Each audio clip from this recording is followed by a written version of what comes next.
Well, welcome to today's live stream. I'm David Johnson. I'm thrilled to have you here. It's been a while since we have had an opportunity to have a live stream, but we have a long history at LWP of doing live streams. This is a new experiment for us today. We are doing this live on YouTube.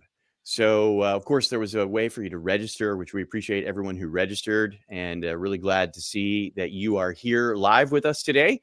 The registration was primarily so we could offer you a way to put it on your calendar and make sure that you had a reminder email about the event. But we're glad to have you here on YouTube today. I am joined by Mr. Thomas Rafe today. He is no stranger and requires no introduction to you if you have been with us on previous solid WP live streams going back for a long time now, back in before we were solid WP, when we were iThemes. Thomas was a regular around here. We're glad to have him back. If you don't know who he is, I'm going to ask him to introduce himself a little bit more formally in just a second. But Thomas is a long time participant in the WordPress community, a tremendous asset to all of us. He's keeping you safer even if you're not his customer. You may not know that, but that's absolutely the facts.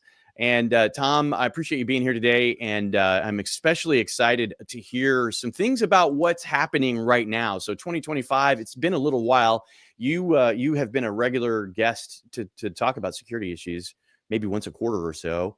And the last time we had you was back in January. So we're a few months later into the year now, and this is a big year. Things are changing kind of rapidly. Yeah, they are. Yeah. So how about I just stop blabbing for a sec and let's have you just give us a quick overview. Like how many websites are you monitoring these days, and what's the what? Tell us a little bit about you and your background for those who don't yet know you. All right. Yeah, basically I started We Watch Your website back in 2007, and people say, why'd you pick that? And like, well, all the good ones was taken. Apple's been taken twice, So anyway, the I lack creativity. So I like, well, what's the service going to do? Well, we're going to watch websites. There we go. There's a name, and it hadn't been taken, obviously, because nobody else wants it. But anyway, so at that time I was hosting with Bluehost, and I know, but Hey, no judgment. We've all done it. We've all been there. We all had our Bluehost phase, and some still are in the Bluehost phase of hosting. So I understand. Yeah, but I got I'd reached out to them a couple of times and to offer our services. And one day I get a call from a guy, and he tells me his boss's WordPress blog had just been hit by the attack that I wrote about like the day before. And he says he's highly technical and asked if I could share information with him. So we talked and I shared it, and he's like, great, thanks. So get a call the next day, and he's like, yeah, the information you gave me was perfect. It was spot on. And he's like, I see that you host with us. I'm like, who are you? He goes, well, I'm Alex Lundquist. I'm a level 3 tech here at Bluehost, and my boss is Matt Heaton, the founder. How would you like if we sent you some business? Of course, I said, nah, thanks, But you don't lack that much creativity. Yeah, right. So yeah, they started sending me business, and it just kind of grew from there. And then they got bought out, and market changed, and I mean, it's been a whirlwind. It's never ending changes. So but yeah, here we are now. We watch close to 30 million websites. Now, those aren't all paying customers, so don't be asking me to send you a free Maserati or something. But it does give us an incredible base of information. We see attacks from all over the world, every corner of the world, even though the world is round. But so it gives us a lot of intel as to what's going on, and that has helped us basically recently relaunch our services, because the market has changed so much that it's hard to keep up. So we had to, you know, while we're taking care of everything else, had to redo a lot of our services. And one of the things that we just recently implemented was we created our own LLM, large language model, for you, not those of you who, for whatever reason, may not know what about the AI revolution.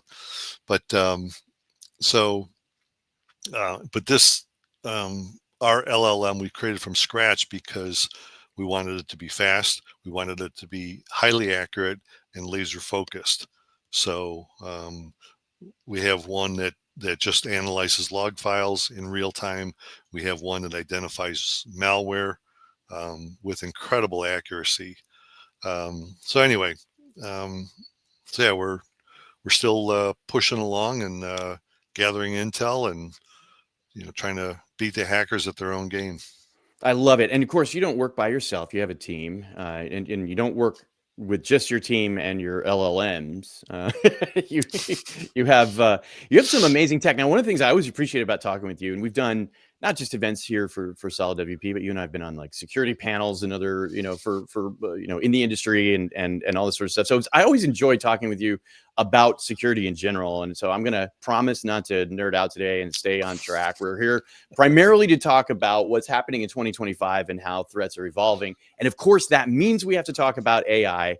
And I'm going to use the air quotes because intelligence is definitely not there, and whatever it is, it's definitely artificial. However, it's the accepted jargon of the day. And so one of the things that we're really going to look forward to hearing from you about today is this idea of how the newest technology from these generative AI models, coding tools, and other things are being used by hackers to break into sites and to continue the nefarious things that they always do. And so, and of course, like, what do we need to know as site owners and operators and agencies and people who build and monitor and maintain sites for other people? What do we need to know as a result? So I'm looking forward to hearing all of that, but especially in this year, 2025, things are changing pretty quickly. And so I'd love it if maybe you could start with just giving us like a little snapshot of what you're seeing when you monitor nearly 30 million sites. Obviously, to do it at that scale, you have to you rely on automation, and you have these tools. You not only have that viewpoint you were talking about, you have the insight into the industry in ways, or into what's happening in ways that maybe others don't.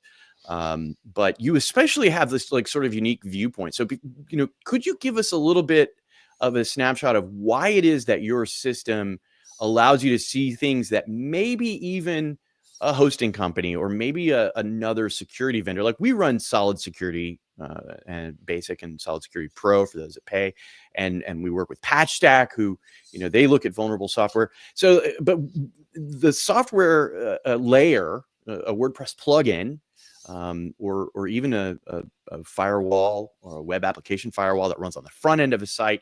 These tools have one set of lenses through which they can view all this stuff, but yours is unique. Can you tell us a little bit about what makes that perspective unique and why that informs data that we're going to hear from you about today in unique ways? Okay, yeah. We monitor file changes, and I know there's a they call it file integrity monitoring, FIM, whatever they call it. It doesn't matter to me, but yeah, we've been doing it for a long time now, because a lot of times when a site gets hacked, if you don't get everything, then it's going to be hacked again. So you need to be monitoring it, or once you close up one hole doesn't mean you've necessarily closed them all. So the file integrity monitoring is important. So we're watching the files, on if you have your own server, VPS or dedicated server,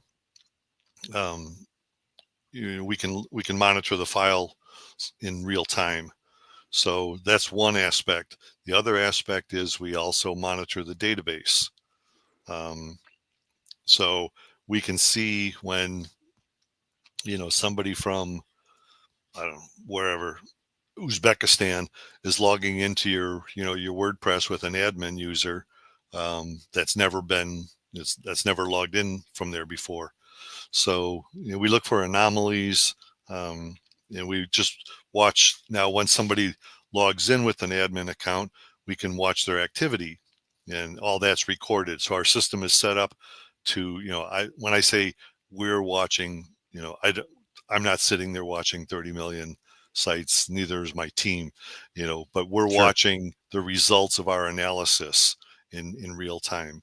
And just to give you an idea, um, we have 5 server farms, and each server farm can gather 20 million log entries per second. So it's ingesting that information, it's analyzing it, and then some of it we save. Obviously, if it looks legit, we just discard it, because we'll record some of the information, but then we just discard that data, because otherwise we'll be looking at petabytes of information that I don't want to keep track of. I don't want to pay for. But at any rate, so we're watching the files, we're watching the database, and we're also watching the traffic. And that's, we get a lot of good intel just from watching the traffic, because you see where attacks are coming from. You see little nuances in the various types of attacks, and that gives us a lot of information and helps us formulate ways to protect websites.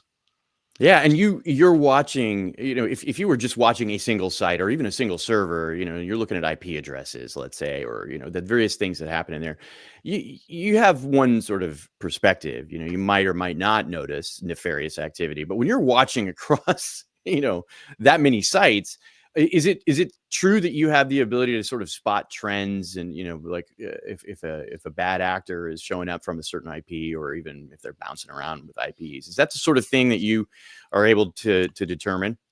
Yes, yeah. We matter of fact, recently, there's been a rash of DDoS attacks on websites, and some of the information uh, that we gathered, like one particular site, over it was it was like over a 4-hour period, there was over 900,000 hits on that website, and it was legitimate pages. So it's not like they were like looking for a way in. It was just a DDoS attack.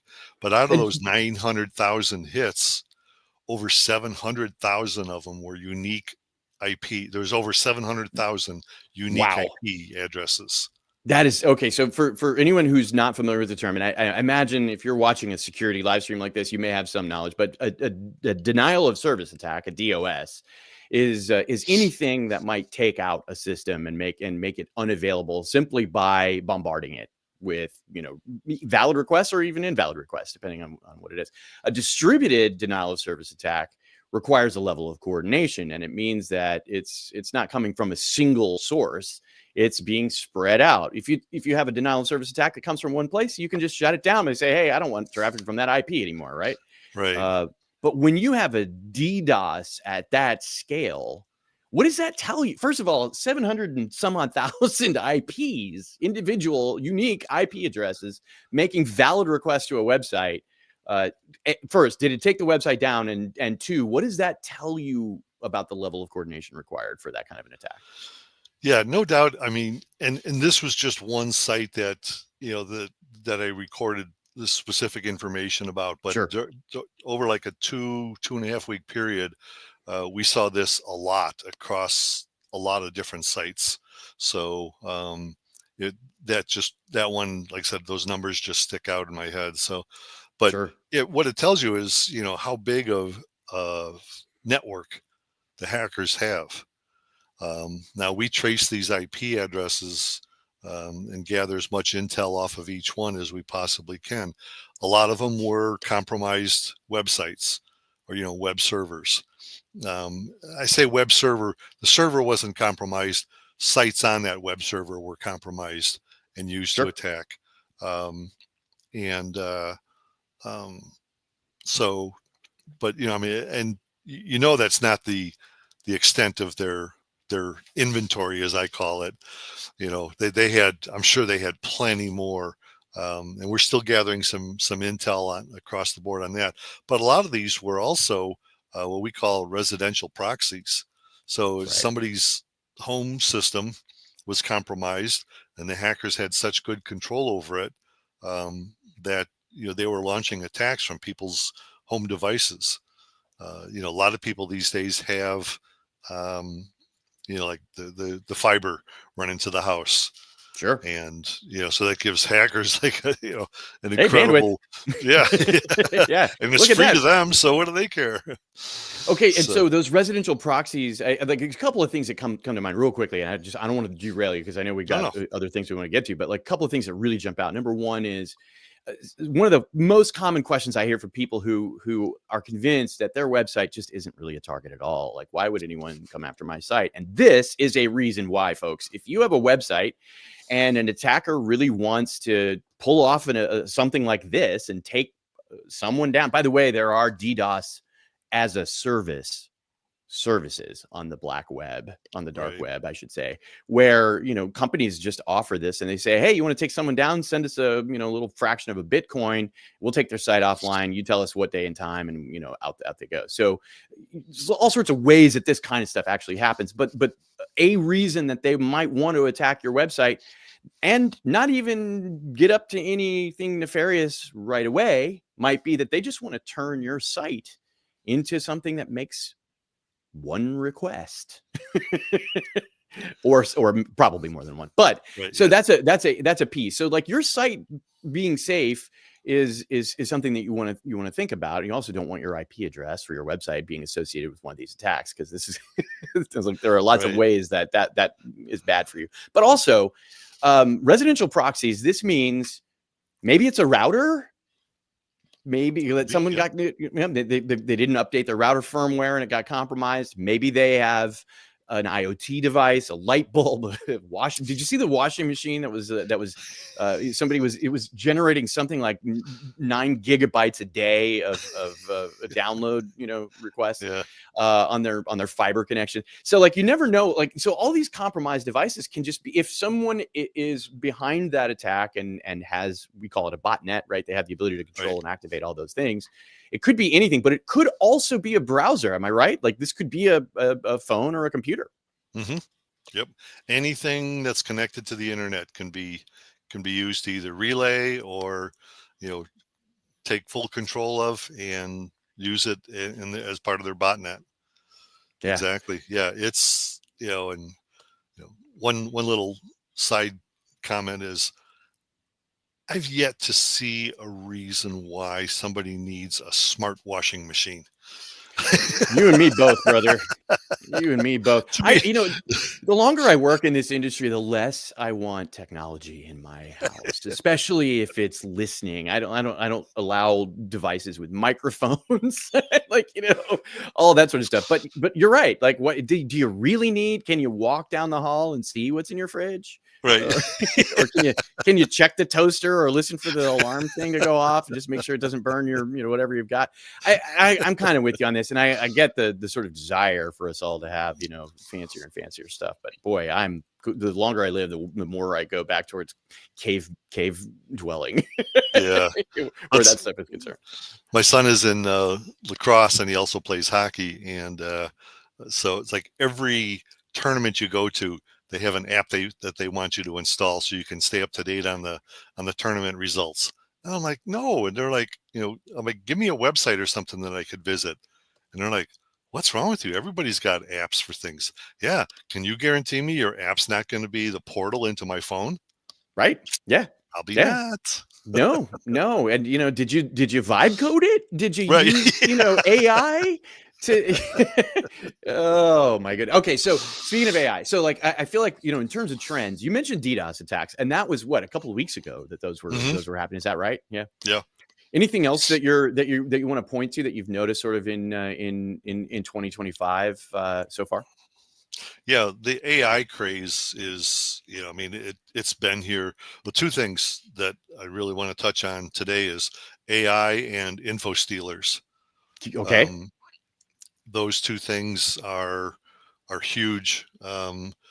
Hackers, just like we created our own LLM from scratch, hackers have their own. There's methods of what they call distilling information. So you can distill information from like Chat GPT and Anthropic and Claude and all these other popular models. So you can pull out basically just the information that you want from those, combine it all into one, and have the superpower. Right. And that's a lot of times that's what hackers have done. We see it in some of the black chat rooms that we are able to peer into from time to time. They're always talking about it in large models too. And so what they do is they'll say, okay, like their prompt engineering is not unlike everybody else's in many aspects. So they'll ask their LLM, what can I do to attack a website that has these plugins? And it'll say, well, all that, our data shows that, those plugins are safe. And so, but they just go on and on and on until, they find something. And I've talked with Oliver from PatchStack about this as well. I know he's investing in AI as well for, trying to find vulnerabilities before they get exploited. So I don't know if he'll pay the LLM a bounty or not. I'm not sure how. Yeah, how does that work? I don't know. I recently interviewed him, and we haven't released the footage yet, but I recently interviewed him to talk a little bit about what they're doing. It's pretty slick. Yeah. It's pretty slick. And for anybody that doesn't know, PatchStack runs the most successful and largest, most influential bug bounty program in the WordPress space. In fact, they have assigned more CVEs, which is the identifier that gets assigned when a vulnerable piece of software is discovered. They each get a number for tracking purposes and all sorts of other stuff. And PatchStack is now the number one assigner of CVEs on the planet, not just related to WordPress. Like, so they're running a very successful bug bounty program. It's pretty slick. Yeah. What they do, they're good. So I love the fact that y'all are in touch. I mean, he's a fantastic human being. Yeah, I like chatting with him and stuff. We got we've been on a couple of panels together, and it's always fun. So yeah. But so yeah, like hackers are using AI for vibe coding. We've trained one of our LLMs to identify AI generated malware, and can we confirm it? No. What we're gonna do? Call yo, Joe Hacker. Did you write this did you vibe code this?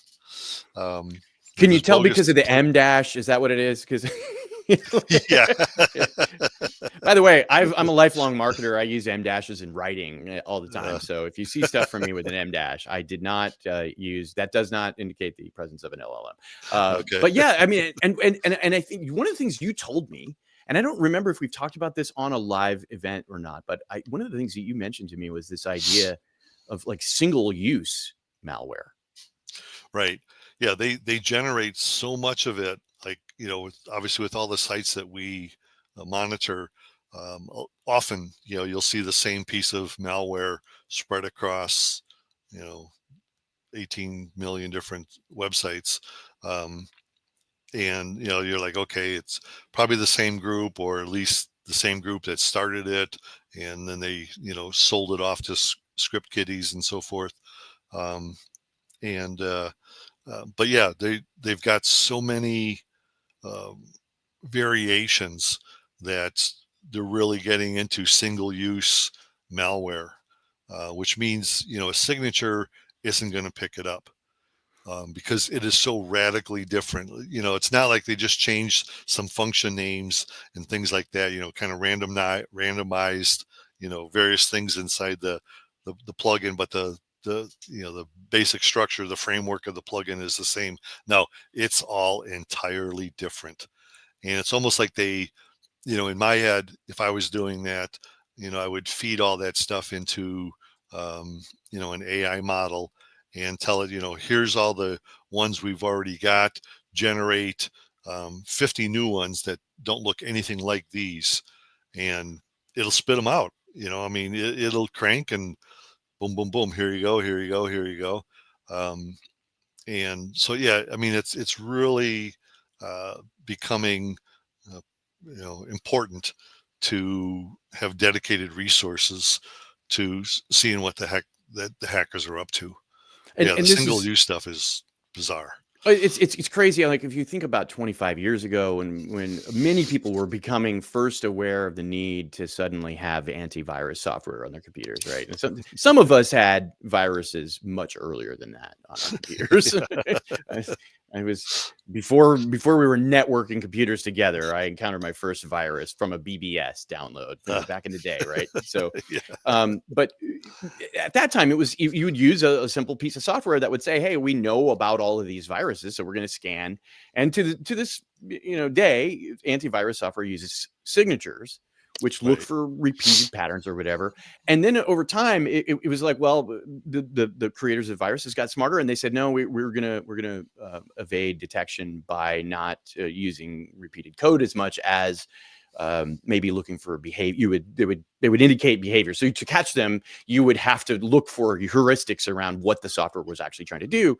And we're seeing the same parallel play out now. This malware attacks websites, gets itself on there, but you can't use signatures if every copy of malware that this creator is churning out is different.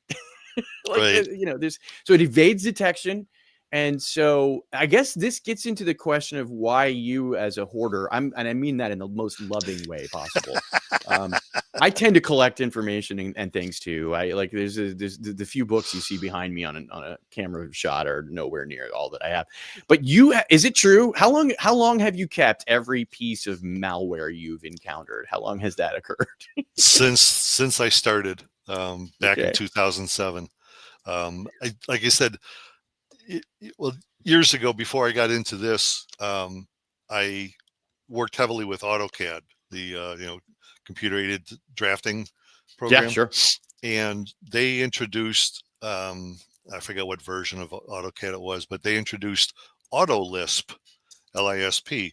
LISP was intended to be like I won't say machine learning, but I forget what classification it had, but like you could write rules in Lisp, on a mainframe, and it could digest that and learn from it and formulate patterns and so forth. So anyway, I got hooked into AutoLisp, and I was like, oh man, this would be awesome.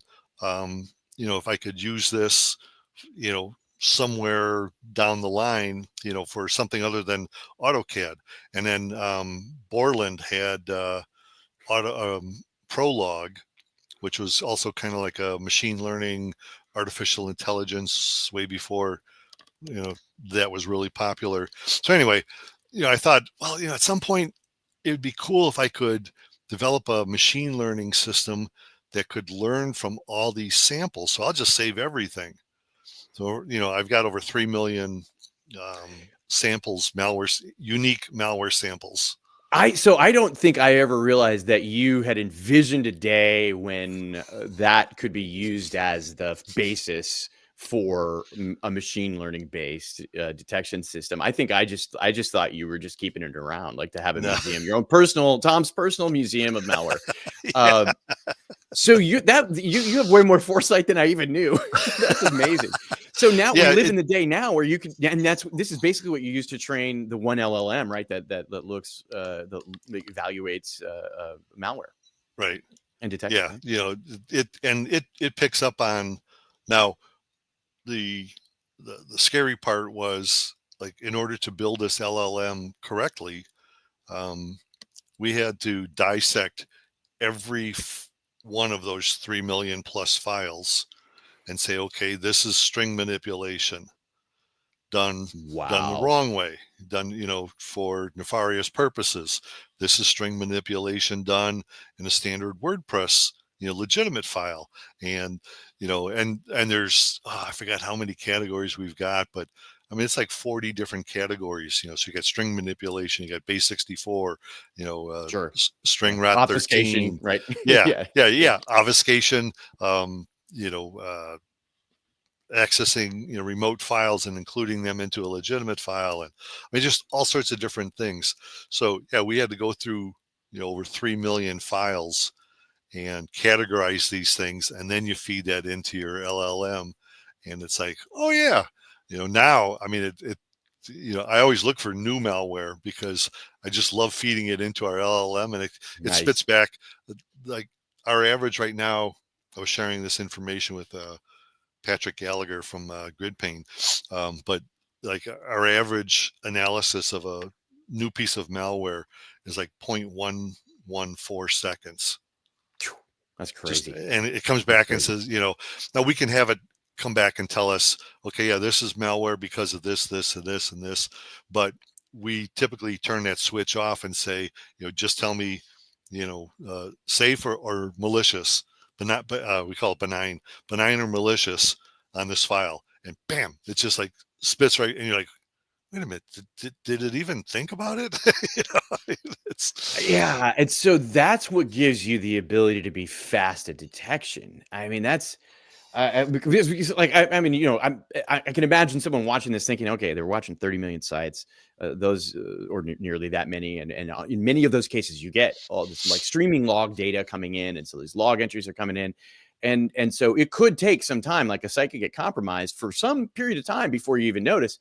But if you if you're able to detect it that quickly, right. and then your system, that I think the thing that maybe people may not know about We Watch Your Website too is your system. Then, if you have the direct server connection, which you do for any of your customers that use a VPS style connection, right? Right. You can also repair it Yeah. Oh quickly. yeah. Yeah, it does. Because like I said, we have such confidence in our detection methods, um, that it automatically removes the malware. Yeah, And then from there, because like I said, we're also monitoring the database and the log files. Now we know exactly how it happened. yeah, yeah. And That's fantastic. so, Yeah, so then you can spot behaviors that precede the infection. yep. Wow, that's so cool. Yeah. I'm And like, sorry, I'm kind of fanboying out over here, but it's like this is why I say, folks, this is a person who is making us all safer. uh, I uh, try. I We try. appreciate it. But yeah, Yeah, one of the things, going back real quick to that DDoS, those sure. DDoS attacks, on one of them, over 14 seconds. I forgot. Let's see. Yeah, there was 93 hits from the same IP address. Before I talked about, over 700,000 different IPs. This was over 14 seconds, 93 hits from the same IP address, but each one had a different user agent. Like Okay, there was so Safari, there uh, was, Chrome, Firefox. different versions, It different just, operating I system, mean, different whatever. yeah. Right? Yeah. Which of course is all spoofable. The user And agent the is thing, yeah. yeah, yeah, that's totally. But, I mean, the fact remains is that, that's how their malware was built, was to change the user agent on every iteration. Yeah. And when I always, I've seen this for years, but it always makes me shake my head, is that a lot of times we see like they're using a Safari browser on a Windows box. Yeah. Yeah, right. Yeah. I'm like, Things that don't exactly exist in reality, right? yeah, Yeah. like, is that with that? Why? Yeah, whatever. But so yeah, we've got, AI is deeply incorporated, into the hackers' arsenal. Um, they use it to create, they do their own vibe coding. Um, they analyze sites, with their LLM to determine, is it possible to hack this site or not.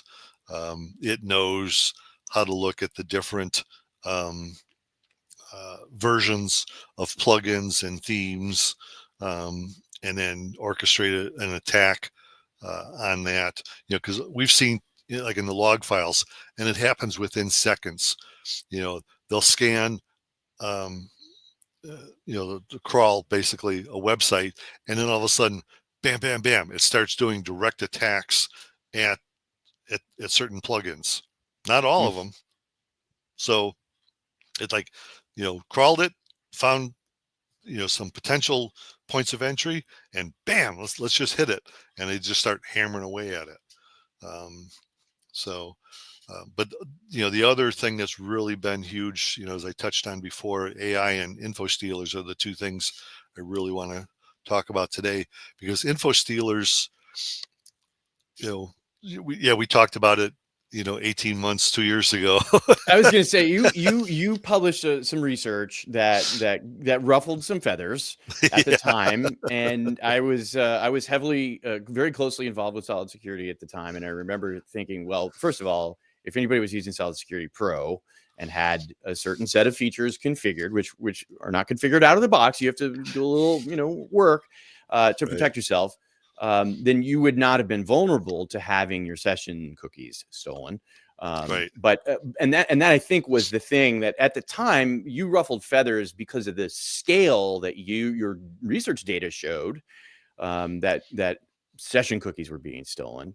And I don't remember the specifics. I want to say something like 60% of the. It was like somewhere around 60% of websites that were infected that year were due to info stealer, or Stolen session cookies, right?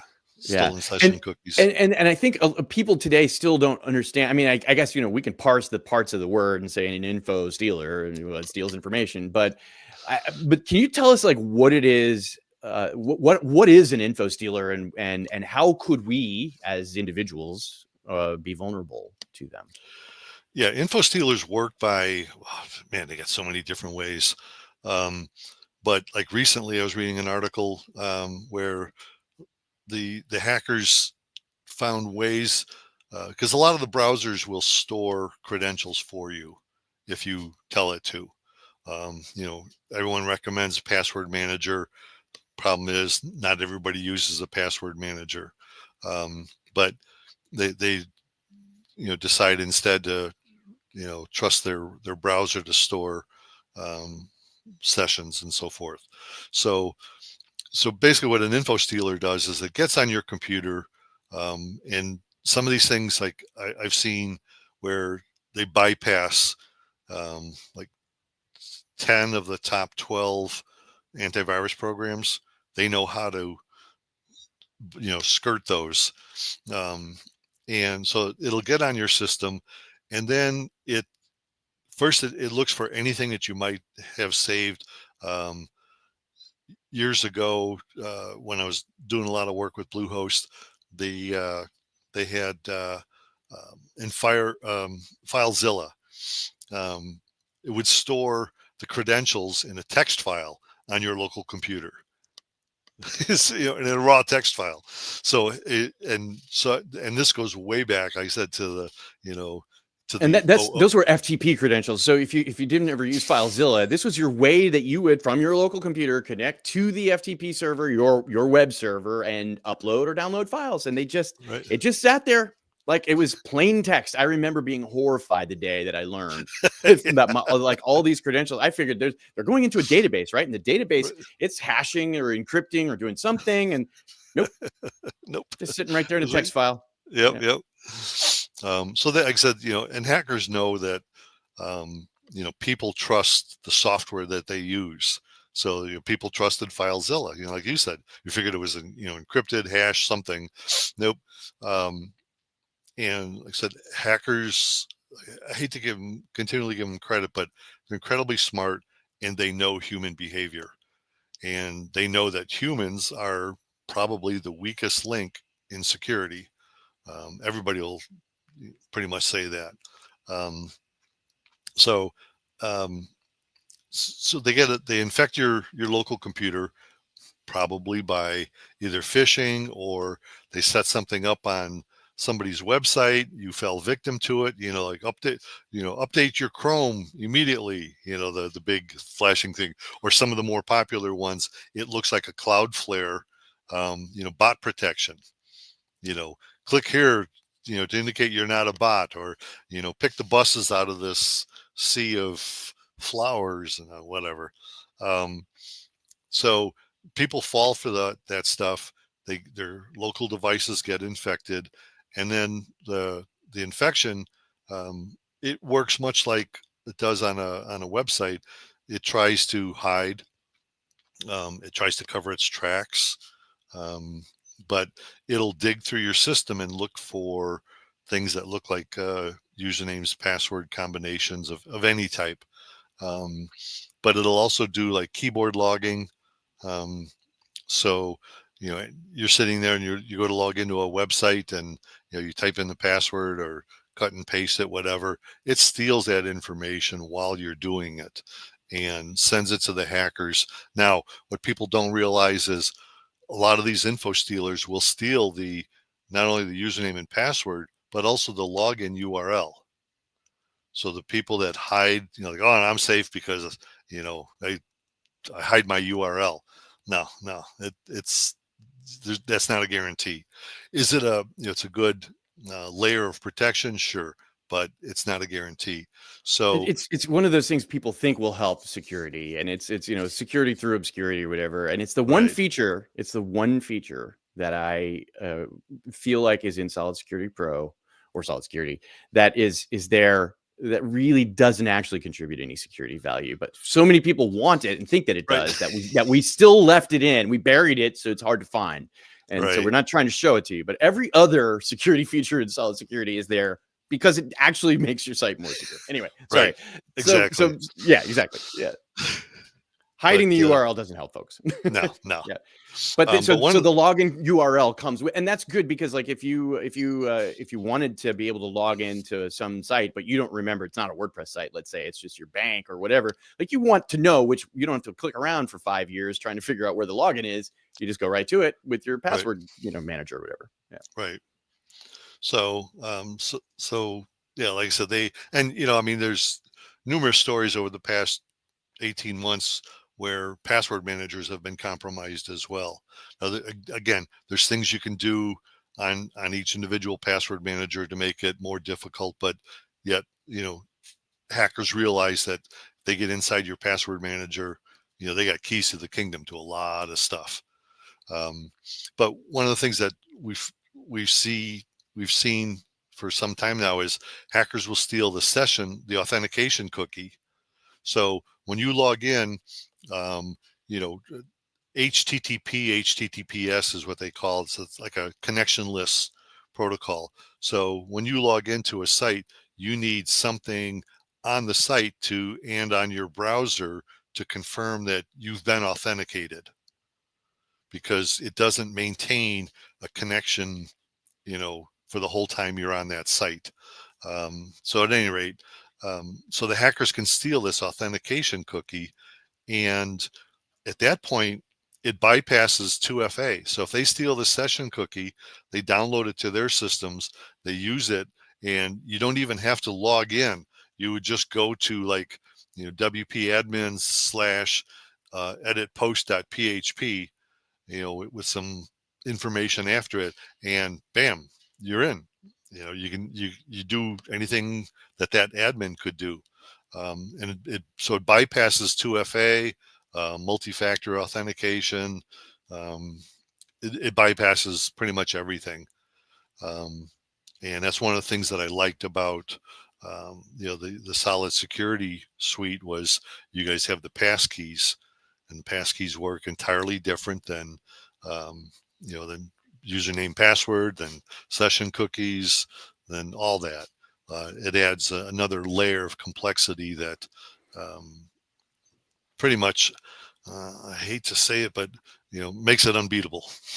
Yeah, there is a recent news story about a passkeys bypass that was successful. It doesn't apply to Solid Security Pro in particular; just applies to passkeys as a whole. But it turns out actually that the headlines were incorrect about that bypass. But the idea was that someone, an attacker, a sort of a Mallory in the middle, if you will, could, with the proper phishing setup, pass your correct credentials along, but then convince you to open your device and scan a QR code, which they then would intercept and so forth. So it's a pretty convoluted attack, and probably most people wouldn't have fallen victim to it anyway if you're experienced with passkeys. But yeah, Right. passkeys are so great because they use public key, private key encryption technology to truly authenticate the device that you're logging in from in a way that is, like you, I won't say it's impossible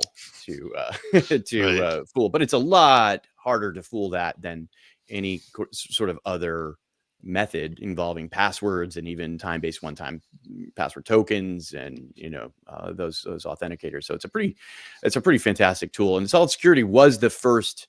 Solid Security Pro, I should say, it's a pro feature. Passkeys are not available in the basic edition, but Solid Security was the first WordPress plugin to bring passkeys to the WordPress ecosystem. It's it's a pretty powerful tool. It's one I highly recommend as well. Yeah. I've liked it. So, but so like I said, yeah, infostealers, they've been around. They're all over the place. So you really have to be careful with your credentials. And like I said, 9 times out of 10, excuse me, especially here in 2025, majority of sites that we see are infected due to stolen credentials, through infostealers. Now we typically have people like, okay, we've got the email addresses of all your admins. Send them all something. They have to scan their computer. If they're using, if they're on a Mac, they can use Sophos. They have a free version for Macs. If you're on PC, you can double up like Microsoft Defender. I used to bash Microsoft Defender when it first came out because it was terrible. It really was. Like, I could write malware that would bypass it, but it's gotten much, much better. But with a PC, it's different because if you combine compatible antivirus programs, what one doesn't catch, the other one will. So typically what I recommend is like Microsoft Defender and Malwarebytes, something like that, some combination like that. And the two of them, they play nice together. Problem with some of them, like Norton, some of the bigger names, they actually will, if they see another antivirus program running, they look at it as an intruder and try and kill it. So you get two of them that play nice together. But and just be diligent. Don't use open Wi-Fi. Yeah. Be smart VPN, about if you're going to connect to a coffee shop, use VPN to encrypt your traffic, right? And it's hard to say this to people who are not experienced on the web, but it's something that I think we can say to people who are experienced. Don't visit shady websites. Like, if you find yourself on a site that starts throwing you pop-ups and all this, let me ask you a question. Do you use anything like uBlock Origin or any of these other tools yourself, like in your browser? Or do you have an opinion about whether those would be helpful as we wind up this chunk here? Yeah. Oh yeah, I guess we are running long. I don't use anything like that, but that's just me. I hate to say, I know better, but you develop a sense after a while, right? Like, yeah, of what you can. I don't actually use them either. I know some people do because they're ad blocking tools and that sort of stuff, and they can also do a little bit for your browser security in and of itself. But full disk encryption on your device. Most major operating systems today support full disk encryption. So your device, the cookies and the session data and the other stuff is encrypted at rest. You don't have the same kind of threat from somebody attacking the local device in that way. As well. I want to pause here. We've got some great questions that have come in. I've noticed them. Okay. If you do have a question, I want to invite you to please share your question. If you haven't done so already, type it in the chat there. We're paying attention to that. I want to just take one quick second And I want to show one piece of information that I feel like will be valuable to some folks. And that is that we have the annual stellar sale going on right now. And it will run through August 5th. So you have an opportunity to save 30% off. And really thrilled about the opportunity for you to save a little bit of money. If you've been thinking about getting a pro license for solid security, if you've thought about looking at anything else in the solid suite, for example, which will protect you in all sorts of fun ways, and also give you management tools. I want to invite you to check that out. Every solid WP product is on sale. You can see I'm mousing around here, except there are a few exceptions. One of them is the Solid Central monthly plan. So in other words, you need to purchase an annual plan, not a monthly plan. There are a few things that we sell on a monthly basis. So the discount will only apply to the first year of an annual plan. You also are able to use us on everything but Solid Central monthly plans and Solid Fix, which is a service that if you do have a malware infected site, we can help with that. It is not automated like what We Watch Your Website does, but also patch stack upgrades. So if you qualify for a patch stack upgrade, you'll know what that is. I don't want to spend a lot of time on that, but I will say, if you're hearing us talk today about things like patch stack and the ways in which patch stack can keep you safe on your website, this is a good moment for you to take advantage of that opportunity. Patch stack offers something called virtual patching. It is included for every site that you license with Solid Security Pro. And what that means is that patch stack will deliver virtual patches to your site. So even before you update software that might be vulnerable, if it's a plugin or a theme or even WordPress core, if there's a vulnerability there that the patch stack team is aware of, and they're often aware ahead of time and before even patches get released, they can protect your site from being affected by that exploit, even if you don't update the software. So I really highly recommend that you check out virtual patching with patch stack, and that is included, as I said, with every Solid Security Pro license. But everything there. Solid Security, as we mentioned, we've got Solid Central, which allows you to manage multiple websites, and also Solid Backups Next Gen, the cloud first cloud backup solution for your website that connects, much like We Watch Your Website does. It connects to your server directly and is able to back up your site. So I wanted to take a quick moment to mention the stellar sale. You can find all those details, by the way, at solidwp.com/stellar-sale. It's only a few days long, so go ahead and check out the opportunity to save 30% on your annual purchases of Solid products during the stellar sale. And so let's dive in. Before we take a question, though, Tom, was there anything else you were mentioning? You wanted to cover AI and infostealers. Is there anything else that you want to hit before we tackle the first question? No, I mean, I could talk about this stuff for days. So as could I, and I could talk about it with you for days, especially. So, I enjoy it very much. No, let's attack the questions. Yeah, very good. So, let's look at this. This is kind of T-ball. So I feel bad choosing this. Was the first question that came in, so I feel a little bad taking this question. But if you have time to address, I've often looked for alternatives to WordFence. How does this company compare to WordFence features? And so let's talk about We Watch Your Website and what you do that's different than WordFence for starters. We're not a plugin, and that's one of the things that we found with these recent DDoS attacks is the sites with security plugins, some security plugins, really, the hackers didn't have to use as many resources to bring those sites down because of the load of some of the security plugins, WordFence being one of them. That one stuck out because they try and do so much, too much in my opinion, but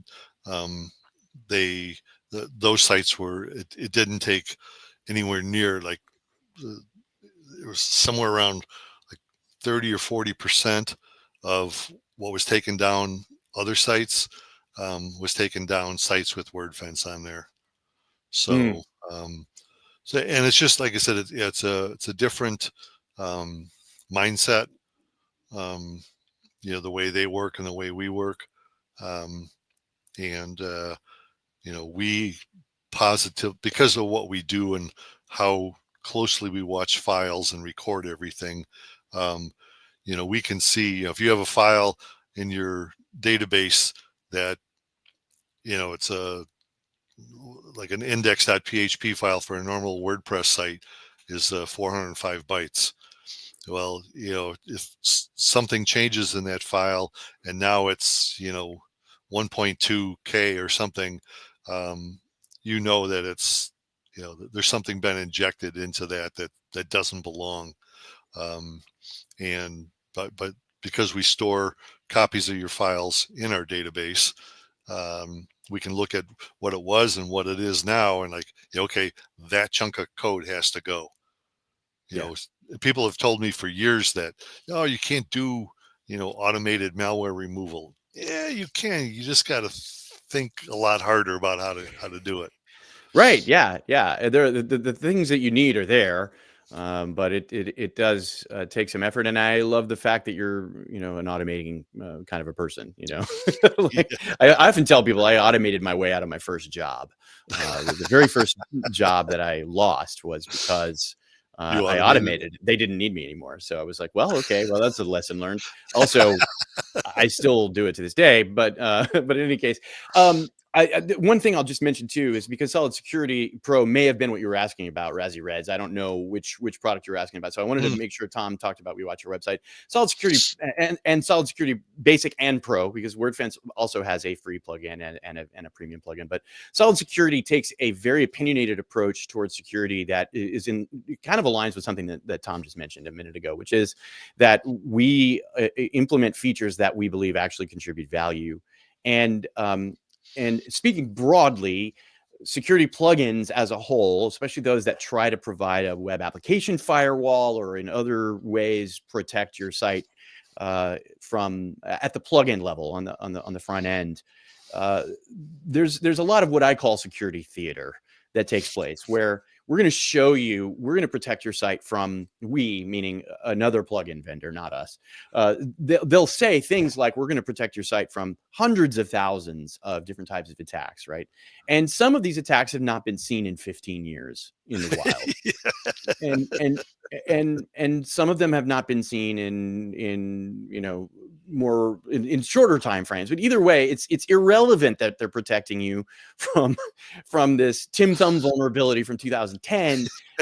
That your site doesn't have this vulnerability. There's no reason for it to use the resources, the CPU, the RAM, the PHP workers, those resources on your site to protect you from something that you're not vulnerable to. And so Solid Security takes a very different approach, which is, we're not going to show you these graphs and charts that talk about all the different kind of threats we're protecting you from. In fact, when you use Solid Security Pro with Patch Stack, you're only protected in that scenario from exploits that are vulnerable on your site. Patch Stack doesn't care if you don't have that version of Gravity Forms, or I don't want to pick on Gravity Forms. Like we've all, all the plugin vendors have had one of these vulnerabilities at some point. So I don't want to name one, but in other words, Patch Stack is not trying to protect you from a vulnerability that's in a plugin you don't have. They're only protecting you from the plugin vulnerability if you have that plugin and the version you have is vulnerable, and even then it's going to be a surgical firewall rule. So there are a lot of things that are different about the way that WordFence and other security plugins approach this as compared to the way that Solid Security and Solid Security Pro do things. And so I really want to reinforce that. That's one major way. There are lots of others, and so we've talked plenty about this. I think we'll move on from that. But I was also just amused when looking through it. I was kind of monitoring these while we were talking, but we have some old Lisp fans around, Tom. Some folks who have like me not heard of Lisp in a while. Someone was asking about 2FA and let's see. Oh, here we go. Let's see. Sorry, I lost my position. I got scroll happy and lost my position with respect to passkeys was the question. So I've lost that one. Apologize. Let's see. We have discussions here. Does Solid Security work with fail to ban? That's a good question. So fail to ban, if you're not familiar, is a pattern recognition tool that says, hey, if we see malicious activity from an IP address, we will ban that IP. And so, yes, you can enable an automatic IP ban in Solid Security. It works very similarly But to the way. one thing I'll say, and to me, everyone's got their own stack of security, but with fail to ban, for one thing, it's more reactive than a lot of other concepts. And in the case of this DDoS attack, 901,280 hits from 716 unique IP addresses. Fail to ban isn't going to keep up with that. Yeah, it's not. No. So yeah. Nope, that's true. That's a lot of taxing. And another thing that one important distinction to make here too, with fail to ban, which operates at the server level, it can be faster. And so I noticed someone was replying to that comment, which was, it's good to layer things together. Thank you, Eddie, for mentioning this. Fail to ban runs at the server level, whereas something like a plugin like Solid Security, if it's going to automatically ban IPs, it's going to process that through PHP, which means it's got to use WordPress. It's got to use, the actual PHP engine. There's a lot of resources involved. And so if you don't have something like fail to ban, or if you don't have We Watch Your Website watching your website, then yes, that layer at the plugin level is great. It's going to help you a lot.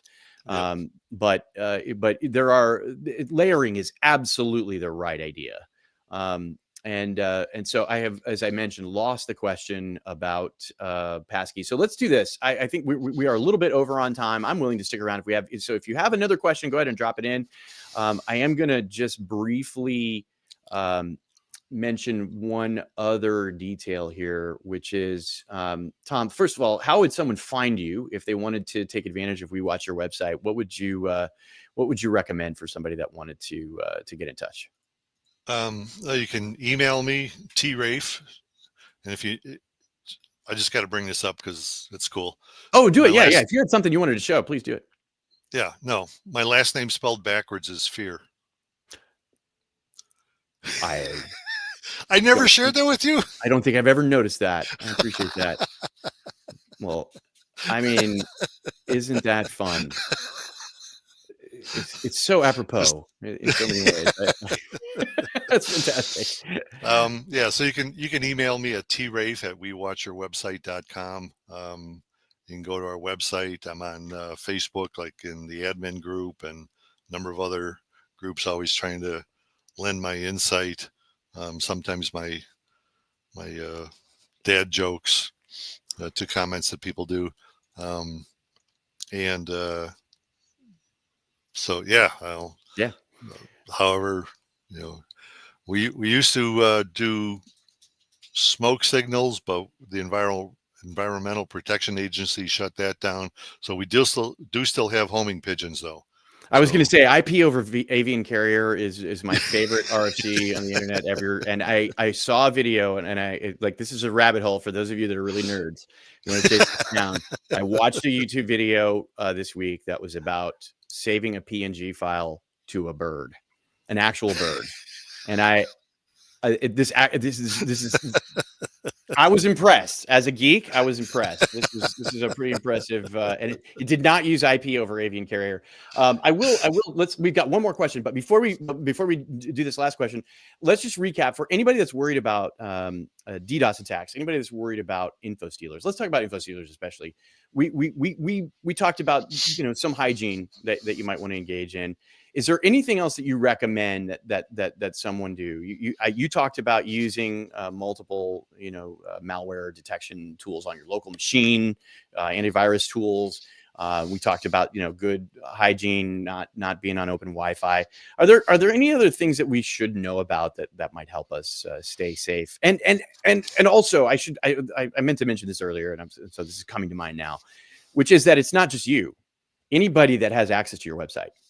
So because this is one of the keys about infostealers. It's not just you that owns the site or operates it or whatever. Your team members need to use good hygiene, and this is one of the other pieces that I like to mention in moments like this before I now let you ask the question or answer the question that I asked, and I'll stop answering myself. But one is that limit the amount of permission and privilege that you grant to a given user. If somebody doesn't need to be an administrator on your site, why give them that ability? It's not rude to say, no, all you need is editor or role on this site, or shop manager if you're running WooCommerce or one of those, because if they have more power than they need, then they become an attack vector if they get hit with an info stealer, right? So, Right. Tom, any other comments about info Yeah. stealers? Yeah. Just that, to expand a little bit about what you said, a lot of times when we do our forensic analysis, root cause analysis, whatever you want to call it, we'll dig in and we'll see typically, what admin account was used to compromise the website. And inevitably people will say, like the agency owner or whoever, the hosting provider we're working with, they're like, oh yeah, we haven't used that guy in years. Dead Like, account. yeah, Right? dead account, and But it's still sitting there. It's still active, right? it's still available. So yeah, then they go off and delete it. Yeah. I just want to mention this one more time. We do have a question which we'll take here in just a sec. But if you missed this earlier, take advantage of the Stellar sale to save 30% off any annual Solid WP purchase. And so you can find that at solidwp.com/stellar-sale. And there was a question that I thought we might take, which was from Kelly, who said, "I'm more concerned with login security versus DDoS attacks. Is that short-sighted?" How would you answer that one? Yeah, definitely not. It's not short-sighted, but and I see some of the comments in here. People are like, oh, DDoS is, you know, not that big a deal, but it is, in the fact that a lot of times in a DDoS attack, there's what the hackers are gearing up for many times is that they'll DDoS your website until you pay a ransom. Like, they've got that many resources that they can keep switching things up. And people say, oh, I'll just throw up some Cloudflare rules. A lot still gets past Cloudflare. I love Cloudflare.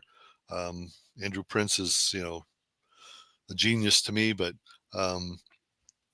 yeah, it's not the end all be all. So yeah, you do have to be concerned about it. It's not compromising your site, but what we also see too many times is they will flood your site with so much traffic, and then every so often they'll slip in certain attacks on plugins or theme or something. So inside their DDoS attack, I mean, it said 900,000 hits.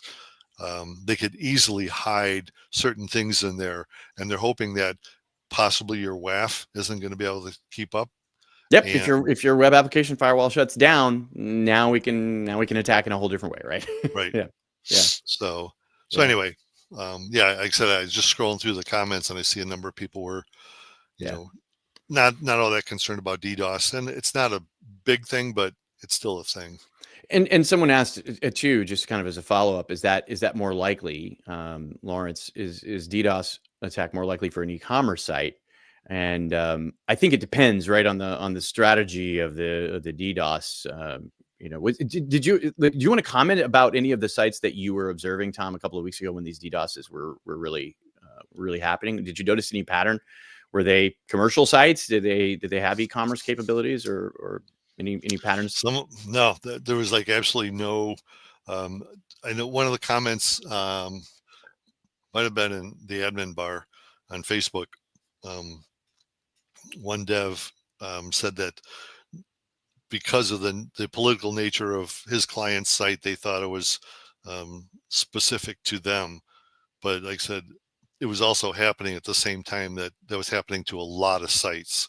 So he and I kind of bantered back and forth about, was it specific to his site or not? It doesn't really matter. I just kind of let it go because, if To quote Steven Tyler once from one of those reality shows, I could agree with them, but then we'd both be wrong. I'm kidding. That's funny. That's funny. I'm teasing. Of course, no, and that's it's also like there are also other reasons why DDoS can happen. Like maybe they're actually going after your hosting provider, and you're just one of the sites that they want to bring down. If you're on shared hosting, for example, maybe they want to take down one of your neighbors. Right. So there's lots of different ways in which DDoS can be a pain. I think we need to wrap it there. We're 10 minutes over time. So I appreciate everybody hanging around today. And Tom, thank you so much. It's good to see you again, as always. And we're looking forward to having you come back. We will definitely invite you back. Hopefully before 6 months goes by. We'll try to do this a little bit sooner than that 6 month time period. But thanks for being here today. Thanks for sharing that. Thank you that are watching. We appreciate you being here. Thank you very much. Yeah, don't forget to subscribe to this YouTube channel while you're here. If you subscribe, you'll get notified if we go live. If you wish, you can turn on notifications for that, so that even if you miss an email from us inviting you to a live stream or whatever, you can still join us live when we do, in fact, go live here on this channel. Appreciate everybody being here. Thanks for all those that were active in the comments and asked questions today. And we will see you next time. Tom, hope you have a productive rest of your day. And thanks again. Thank you, David. Take care. Look forward to next time. Likewise. Thanks, everybody.